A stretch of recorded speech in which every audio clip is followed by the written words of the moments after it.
大家好，欢迎收听夜话心语。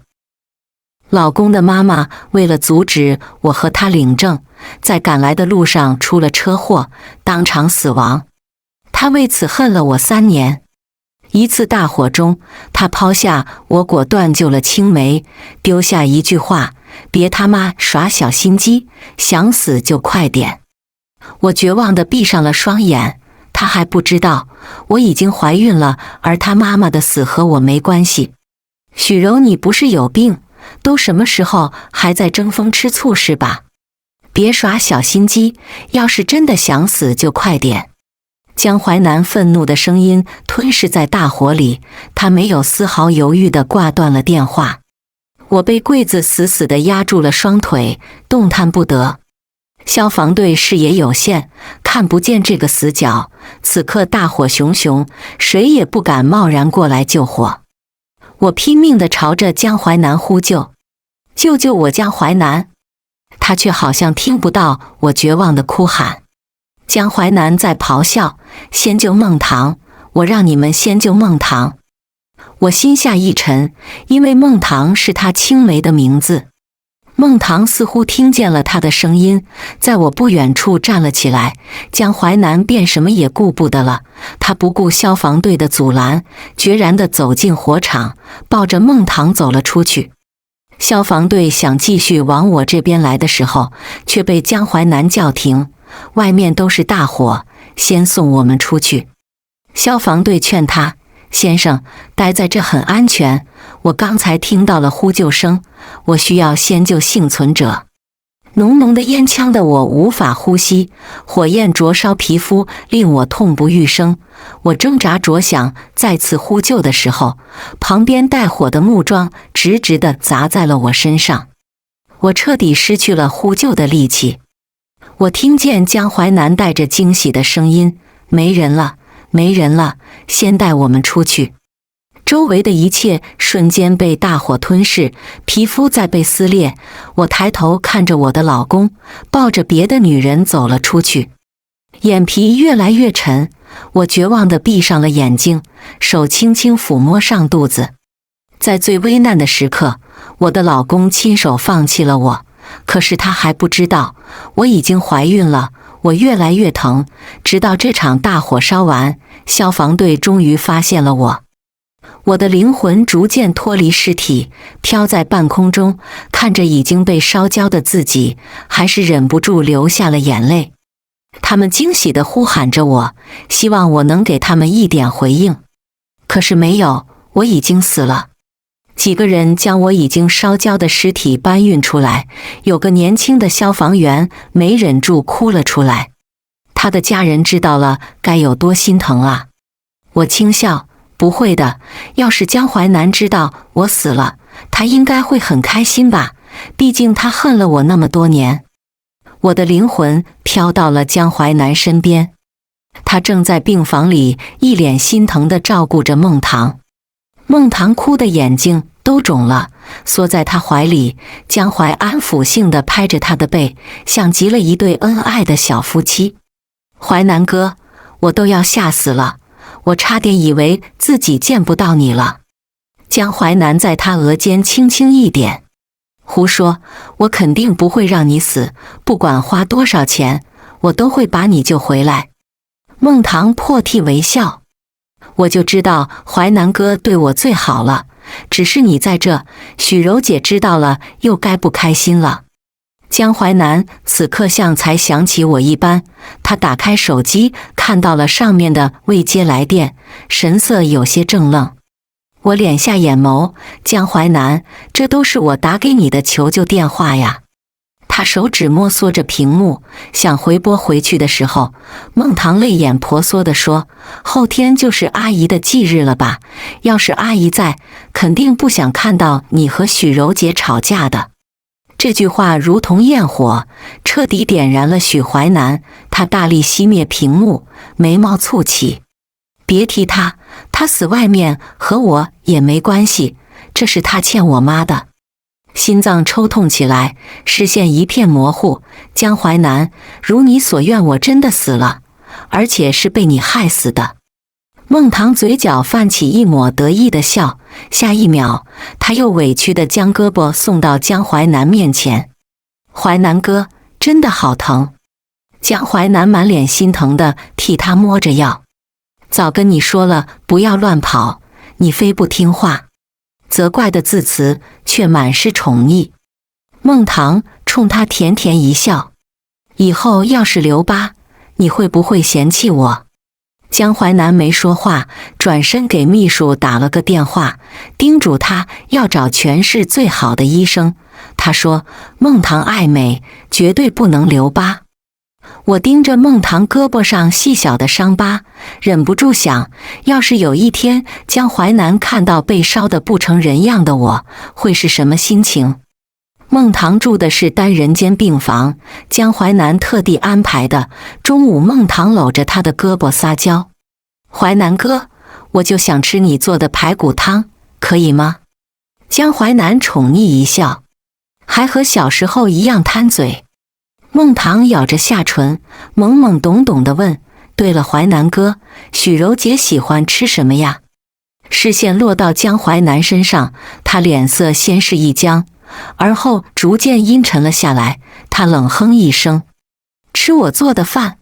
他不配。”我眼睛一眨不眨地瞧着他，江淮南分明是想起来了，从前我最爱吃的也是他做的排骨汤。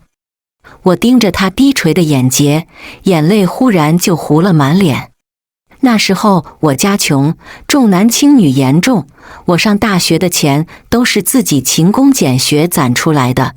因为吃不饱，我170只有80斤，低血糖严重到随时可以晕倒。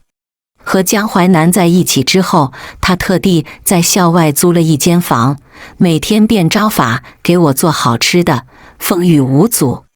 那时他捧着我的脸，无比温柔地说：“以后给你做一辈子的饭，把你养得白白胖胖的。”江淮南，你真是个骗子！我用力抹去眼角的泪水。江淮南一直守到孟棠睡着，自己才起身离开。他动作小心翼翼，生怕吵醒了孟棠。走到大厅的时候，江淮南碰到了和我一个科室的同事小鱼。“你是许医生的丈夫吧？”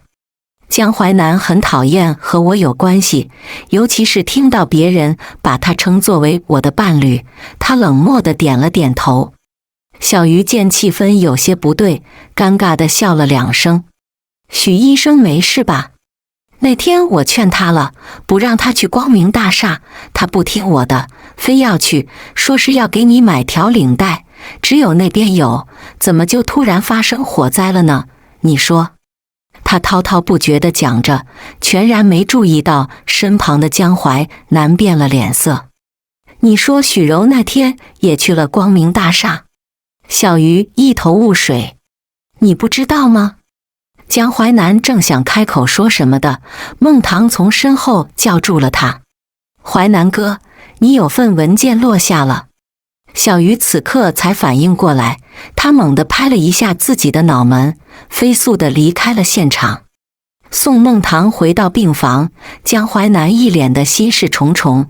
终于，他还是开口问道：“孟棠，那天在光明大厦，你见到许柔了吗？”孟棠明显的慌了一瞬，她迅速调整好自己，说：“没有啊，淮南哥，怎么突然这么问？”江淮南摇摇头：“没事。”见江淮南还是一脸心事，孟棠继续说：“可能许柔姐根本没去吧，只是找个借口出去一趟，毕竟当年阿姨出事，她也说不是自己。”孟棠话一说出口，江淮南神色彻底放松下来，他嗤笑：“也对，许柔就是一个撒谎成性的人。”我一动不动地看着江淮南，发出无声的嘶吼。撒谎的明明是孟棠。孟棠从国外回来后，我和江淮南一直处于冷战的状态。那天他喝醉了，从外面回来，吐得昏天暗地，整个西服甚至领带上也全是他的呕吐物。给他清理好后，我将那条领带扔进了垃圾桶，因为我知道江淮南有严重的洁癖。然而第二天，江淮南却像疯了一样找着那条领带，直到听到我扔进了垃圾桶，他朝我怒吼：“谁允许你随便处置我东西的？那他妈是孟堂送我的，国内一般买不着。”他气冲冲地走了。我将那条领带捡起来，洗好之后拍了照，开始找能在那买到它。我怀孕了，不想因为这点小事继续和江淮南吵架，我想给孩子一个完整的家。后来有朋友告诉我，在光明大厦可以买到它，于是我趁着午休的时候去了，却没想到孟堂也跟着我来了。他听说了这件事，特地来兴师问罪的。孟堂嘴里叼着烟，或许是我满不在乎的态度激怒了他，他直接动手想上来打我，而他嘴里的烟不知什么掉落，他吩咐人锁上了店门。烟头很快点燃衣服，我们想跑的时候，却发现店门被锁上，就连钥匙也找不到。就这样，我和他一起被困在了火灾中，再然后他活了下来，而我死了。思绪回笼，我心口一阵阵的疼起来，眼泪扑簌扑簌地滚落下来。江淮南重新将孟堂哄睡后，开始坐在沙发上办公，只是他的心思好像并不在这上面，不住地打开手机。以往的这个时候，我都会给他发很多信息。淮南，今天天气不好，出门记得带伞。淮南，我做了你爱吃的菜，今晚回来吗？江淮南一次都没有回过。他点开我们的对话框，出乎意料的，聊天记录停留在3天前。他打开对话框，书下你在哪？犹豫了几秒后，他又删除，来来回回几次后，江淮南耐心全无，他低声骂了一句，将手机扔到了一边。我飘到他身边，轻抚他的眉眼。江淮南，你怎么那么恨我呀？恨到连一条信息都不愿意给我发。我苦笑着低下头，眼泪蓄满了眼眶。江淮南，我好累呀，我不想再陪着你身边了，怎么办？江淮南妈妈忌日的这一天，孟堂出了院，2个人一起去了墓地。小雨飘下，孟堂惊呼出声：“淮南哥，你是不是应该和许柔姐一起来？”江淮南低头扫了一眼，在看到没有我送的祭品后，他脸色铁青地将手中的花放在墓碑前，声音嘶哑：“妈，你说的对，许柔就是一个蛇蝎心肠的女人，这才过了多久，她就不装了，连祭品都不给您送了。江淮南，我死了呀！当初我应该听您的，要不是我一意孤行，非要和他结婚，您就不会死了。3年了，江淮南时时刻刻都没有忘记恨我，就因为江母死前收到的最后一条短信是我发的，导致他出了车祸。尽管我一遍遍地向他解释，我的手机丢了，不是我发的，江淮南始终认为是我在狡辩，而不肯相信我。从墓地回来，江淮南把孟堂送回医院后，去了应酬的地方。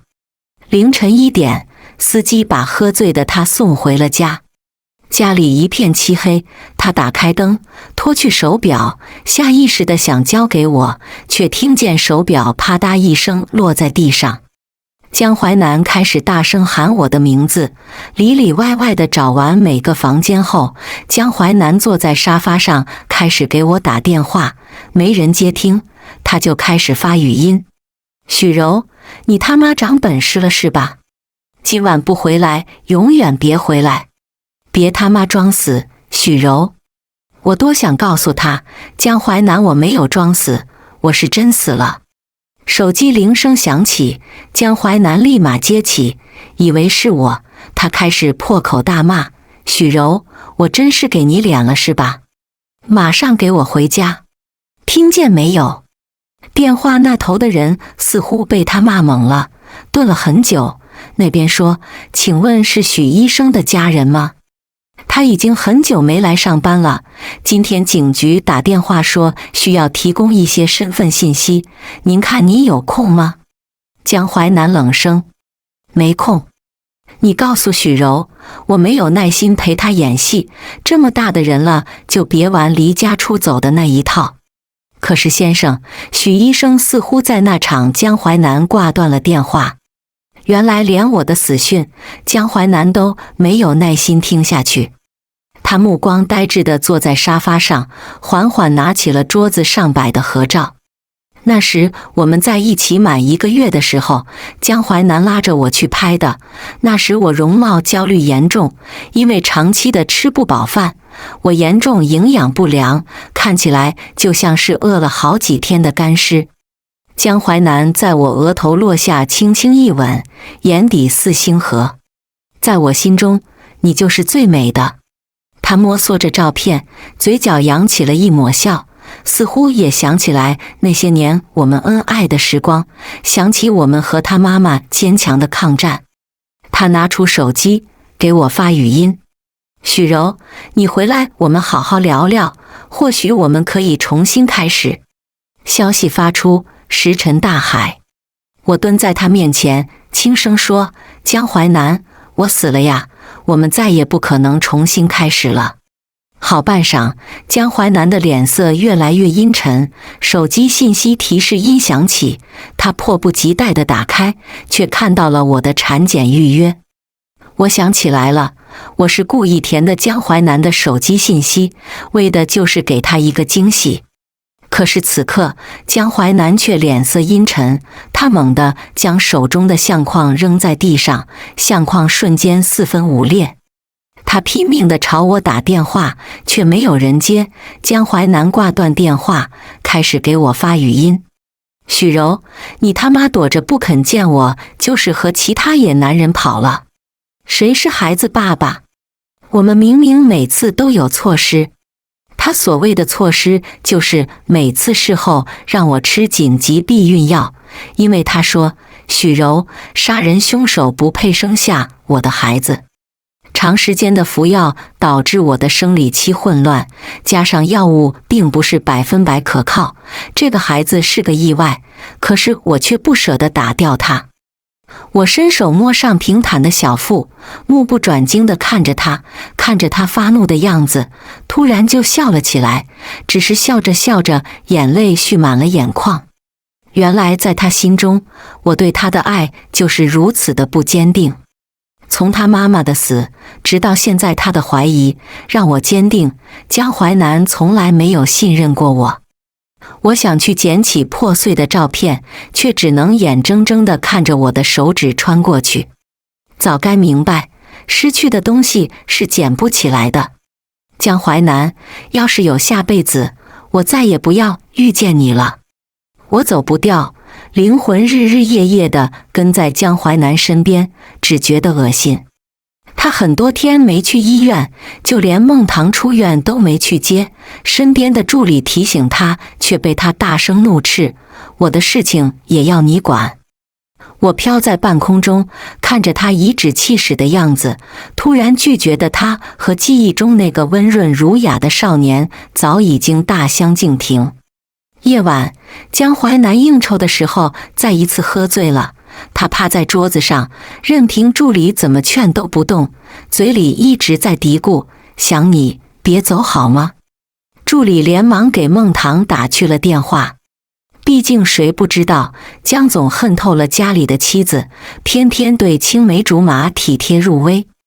孟棠来得很快，她长发挽起，穿着一条简单的背带裤，不知怎么，总感觉和我大学时期有几分相似。阿南，醒醒，该回家了。我还记得，大学时期，我总是叫他阿南。江淮南双眼惺忪，他环抱着孟棠的腰，埋下头撒娇：你终于来了，你知道我多想你吗？我觉得胃里一阵翻江倒海，江淮南，快点发现我的死讯吧，到时候我给孟堂腾位置。江淮南靠在孟堂肩膀睡了一路，直到到家，孟堂才叫醒他。江淮南睁开眼，下意识脱口而出：“怎么是你？”孟堂的笑意僵在了脸上。淮南哥，你说什么呢？当然是我了。江淮南缓了很久，推门下车。没什么。孟堂跟着下车。淮南哥，你还记得阿姨生前的遗愿吗？我们什么时候在一起？江淮南眉毛轻皱，这是他不耐烦的表现。孟堂，我一直拿你当妹妹，我的想法你也应该明白，这种话下次不要再说了，你嫂子听见该生气了。可是江淮南打断他：“好了，时间不早了，我让小敏送你回去。”他松了松领带，朝屋内走。我跟在他后面，觉得自己越来越看不透他。江淮南没开灯，他躺在沙发上闭目养神。漆黑的客厅，他手机屏幕的光亮格外亮眼。他打开我们的对话框，输入：“许柔，不吵了也不闹了，你回来我们好好聊聊，好不好？”他手停在发送键上好久，还是点了下去。屏幕上他的自言自语显得格外可笑。我嗤笑：“江总现在不恨我了吗？”江淮南隔天去了公司，专属电梯坏了，他只能去和挤员工电梯。他一进去，原本喧闹的电梯瞬间安静了下来。一个员工犹犹豫豫地想说什么，却还是没说出来，直到电梯停在江淮南办公室那层，他才开口：“江总，前段时间您没来公司，是去照顾夫人了吧？我妻子也在那场大火中，他说他看到了夫人在火场中，现在应该一切安好吧？”江淮南拿着手机的手抖了一下，他强装镇定地点了点头，而后快步进了办公室。他颤抖着双手，疯狂地打着电话：“许柔，我不怪你了，回家。”回家或许连他自己都没注意到，自己此刻已经红了眼眶。电话打不通，他发了疯似的将办公室所有的东西都扔在了地上。我抬手轻轻抹掉他眼角的泪。江淮南，你害怕了吗？怕我死了，怕我离开你，你要告诉我你还爱我吗？可是我已经不爱你了。冷静了很久后，江淮南哑着嗓子拨通了小敏的电话。现在去调查一下夫人的行踪，越快越好。是孟堂小姐吗？江淮南咆哮着。是许柔，夫人只可能是她。江淮南在公司待到中午，他似乎坐立难安，驱车回了家。他像个疯子一样扒着垃圾桶，全然不顾被相框碎片划破的手，终于在垃圾桶翻出了那张皱皱巴巴的合照。江淮南小心翼翼地抚摸他，如释重负地笑起来：“许柔，你就是在和我开玩笑，对不对？你不会死的，不会。”徒劳的自我安慰。一连几天，江淮南都没有再去公司，公司都在传说江夫人病情恶化，已经去世了。江淮南空降公司总群，发了声明，不允许公司谁再发布此类的信息，违反者一律开除，并且保证3年内不会有公司敢录用。声明确实是堵住了悠悠众口，但是江淮南却显得更加慌乱，他无心工作，甚至开始睡不着觉。终于在第4天的时候，江淮南终于等到了小敏的电话：“江总，夫人好像确实在那场大火中。”啪嗒，江淮南的手机掉在了地上。房间内一片漆黑，江淮南捡起手机：“夫人现在在哪个医院？”小敏还没来得及说话，警察的电话打了进来。江淮南手抖得几乎拿不住手机，颤颤巍巍地按下了接听键。“请问是许柔小姐的家人吗？”很遗憾地通知您，许柔小姐在那场大火中去世了。您什么时候有空来警局接一下吧。江淮南终于放弃了抵抗，他紧紧地闭上眼睛，眼泪扑簌扑簌地滚落下来。马上，江淮南将车开得飞快，一路上不停地朝路边的车疯狂按喇叭。警局的尸体冷冻库内，我的尸体被摆在正中间。为首的警察拍了拍他的肩膀：“先生，请节哀。”江淮南咬着牙，一脸的倔强：“你们怎么确定是他的？我不信，许柔不可能死。”江淮南，到现在你还觉得我在骗你吗？ DNA 已经比对过了，先生，请冷静一点。江淮南不顾劝阻，拉开了盖着我的白布。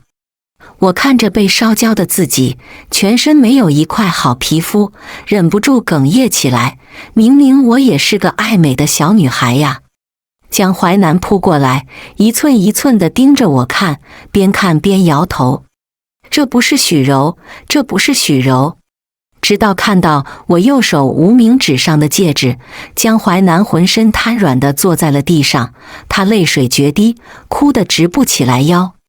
他哭着爬到我身边：“许柔，我错了，我错了，你跟我回来好不好？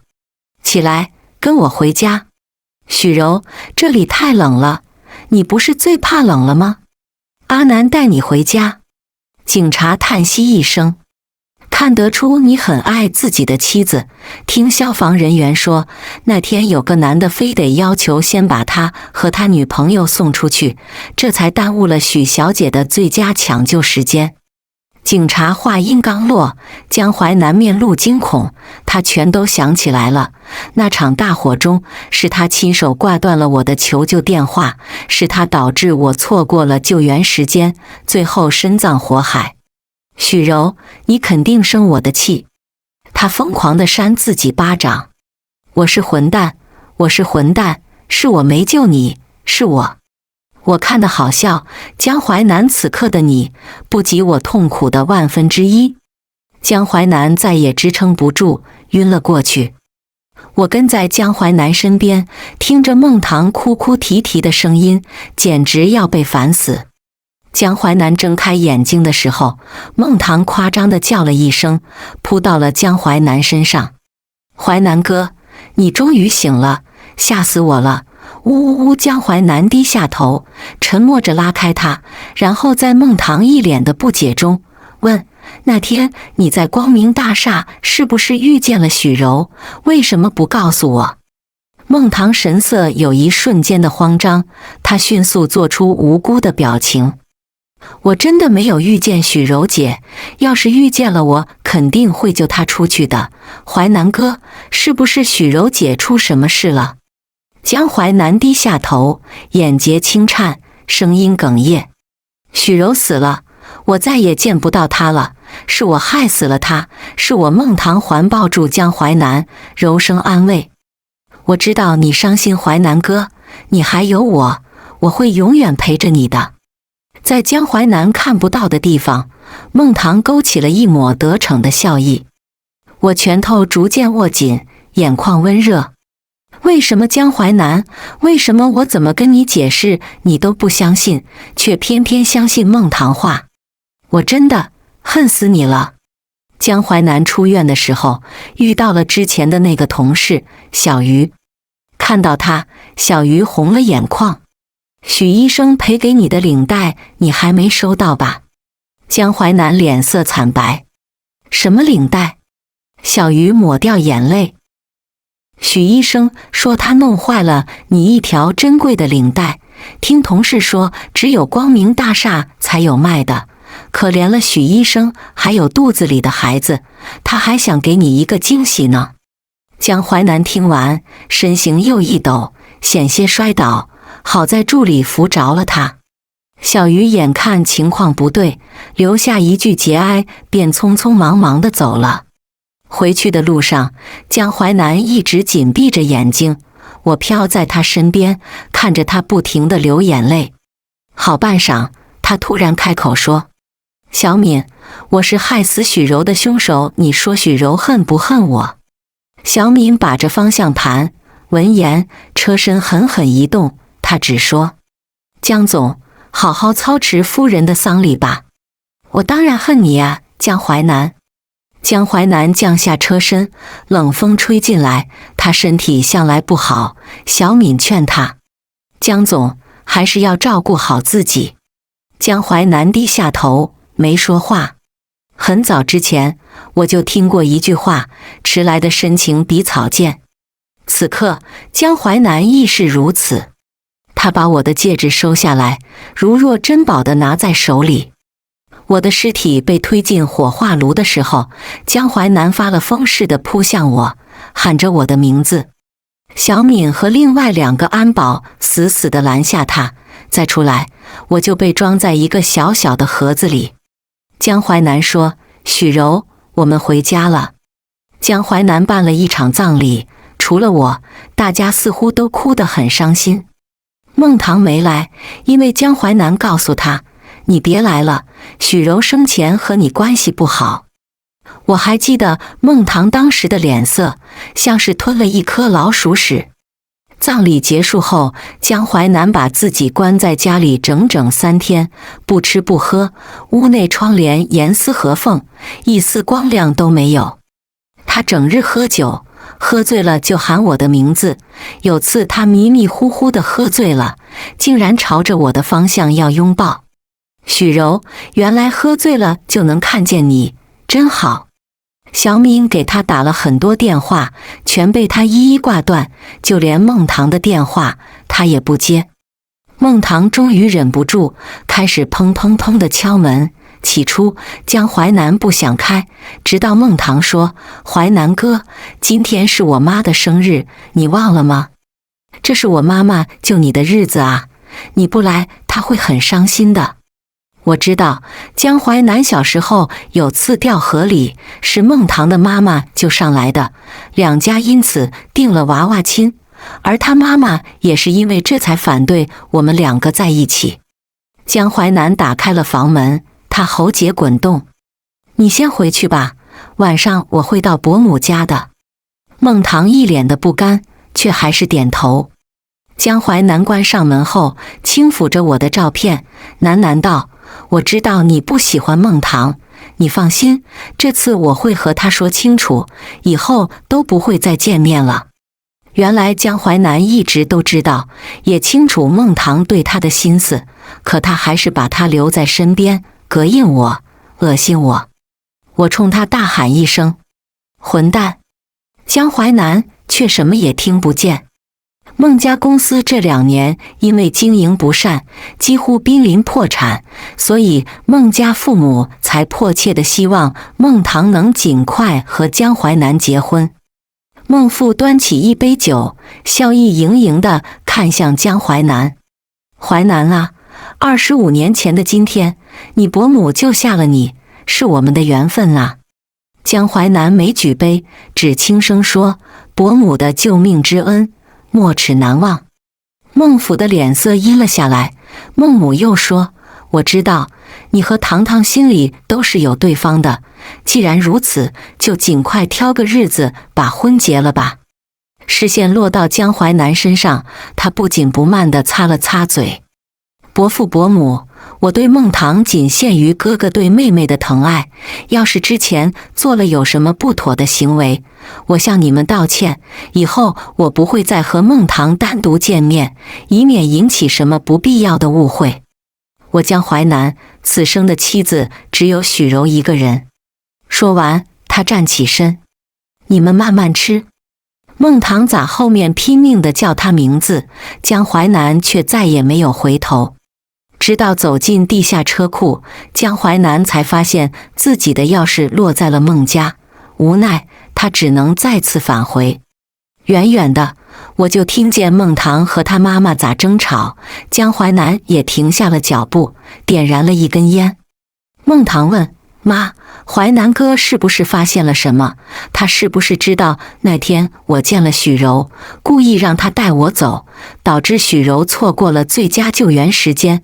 孟母说：放宽心，就算知道又怎么样？看在他妈的面子上，江淮南也不敢拿我们怎么样。你只要别让他知道他妈收到的最后一条信息是你发的就行。多年的冤屈在此刻终于被洗白，我却并没有很激动的心情。迟到的真相有时比黑暗更可怕。我看向江淮南，以为他是暴怒，没想到他只深吸了一口烟，然后熄灭，转身离去。我自嘲一笑，我在期待什么呢？期待他会为我报仇吗？我早该明白的，我在他内心中或许占些许分量，但也微不足道。无所谓了，我不会再因为他的行为而影响到自己了。此刻，我只想能尽快地离开他。第二天，江淮南回到了公司，像没事人一样又开始正常的工作。孟棠来公司找了他好几天，江淮南正常见他，晚上还会吩咐小敏送他回去。孟棠以为他做的那些事，江淮南全都不知道。他秘密吩咐了小敏一些工作，声音太小，我也没听清楚。他把我的照片摆在办公桌上，冲着我笑，等着。很快我就知道他咋让我等什么。清明节这天，孟父像疯子一样闯进江淮南的办公室，而江淮南似乎早有预料一般，挑了一下眉毛。孟父吼道：姓江的我到底有什么对不起你？你要这么搞我的公司，你知不知道我现在彻底破产了，欠的债我他妈一辈子也还不清。你把我偷税漏税的证据也移交给警方了。江淮南眼眸微眯，你真的不知道吗？那你应该问问你的好女儿是怎么害死我母亲，怎么害死我妻子的。孟府也彻底慌了，他跪下来：淮南，伯父求你帮帮我好吗？是孟棠不懂事，你说要他怎么谢罪？江淮南轻笑：简单，一命换一命。孟父愣在原地，久久不能说话。江淮南此刻又问：怎么不愿意？孟父沉默了半晌，转身离开。当天下午，孟棠爸爸跳楼自杀的消息登上了热搜。没过多久，其母也服毒自杀。晚上，江淮南迟迟没有回家，他一下一下地敲击着桌面，似乎是在等谁来。我没看懂江淮南究竟想干些什么。晚上9点，办公室大门被人推开，拿着刀的孟棠冲了进来。江淮南，给我爸妈赔命！淮南不躲，直到孟棠的刀扎入了他的胸口，小敏才带着人冲了进来。警察带走孟棠的时候，他还在大吼大叫。江淮南捂住出血的地方说：你做的所有事情我全都知道了。孟棠一下子安静了下来。江淮南对警察说：他有精神病。直到此刻，我才看懂了江淮南的用意。他知道我和他妈妈的死，就算报警，孟棠也会因为证据不足而被释放，或者关几年。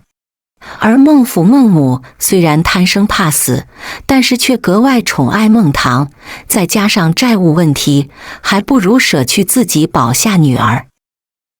而江淮南又料定孟棠一定会为自己的父母报仇，但那时候他就会给孟棠开个精神病证明，把他关进精神病院，和精神病人过一辈子，折磨心智。有时候活着比死还可怕。小敏替他摁着出血的地方。江总，你这又是何苦呢？要是真的出了什么事怎么办？江淮南笑着说：要是真死了，我就可以见许柔了，不知道他会不会原谅我。我飘在空中，摇摇头。不会了，江淮南，永远不会了。刀口不深，江淮南在医院住了1个星期就出院了。出院的第一件事，他去了精神病院看孟棠。我跟在他身边，看见孟棠的时候，被吓了一跳。短短1个星期，他瘦了一大圈，头发全被剃掉，上面血迹斑斑，嘴角全是淤青。他抓着江淮南的手，几近乞求道：“我真的错了，你放我出去吧，这里的人太可怕了，我求求你。”江淮南甩开他的手。那天在大火里，你听见许柔的求救的声音，怎么不救她呢？孟棠，这是你自找的，我要的就是你求生不得，求死不能。孟棠蹲在地上，笑得前仰后合。他说：“当初是你亲手放弃的他呀，要说害死许柔的人，你才是那个罪魁祸首。”江淮南点点头，眼泪滚落下来。你说的对，我才是杀人凶手。他说：“害死许柔的人，我一个都不会放过。”我又跟在江淮南身边半年，我试过了无数种离开的办法，却都没有什么用。这半年，江淮南的状态越来越差，他逐渐退出了公司，将手中的权力大部分转给了小敏。剩下的一部分钱，江淮南捐给了烧伤公益组织。离开公司的那天，江淮南拍着小敏的肩膀，听着他郑重的承诺，一定会带领公司更上一层楼。要走的时候，小敏叫住了他：“哥，保重，等你回来的那一天。”江淮南轻轻一笑，冲他摆了摆手。回到家，江淮南点燃了一根烟，他手里拿着我的照片，又问：“许柔，我们半年没见了，你想我了吗？”我坐在他身边，一如往常摇头：“江淮南，我只想离开你。”他声音哽咽：“我可想你了，非常想。”手中的烟头滚落，不多时便点燃了地毯。我知道江淮南在做什么，他在自杀。屋内逐渐燃起了大火，江淮南却满足地闭上了双眼。“许柔，我来找你了。”在他灵魂即将出来的前一刻，我突然发现自己正在飘远。我看向奋力追过来的江淮南，只留下一句话：“江淮南，我永远不会原谅你。”第3天，江氏集团前总裁江淮南自杀的消息上了热搜。有人说，他说为爱殉情，可是迟来的爱，我宁愿不要。全文完。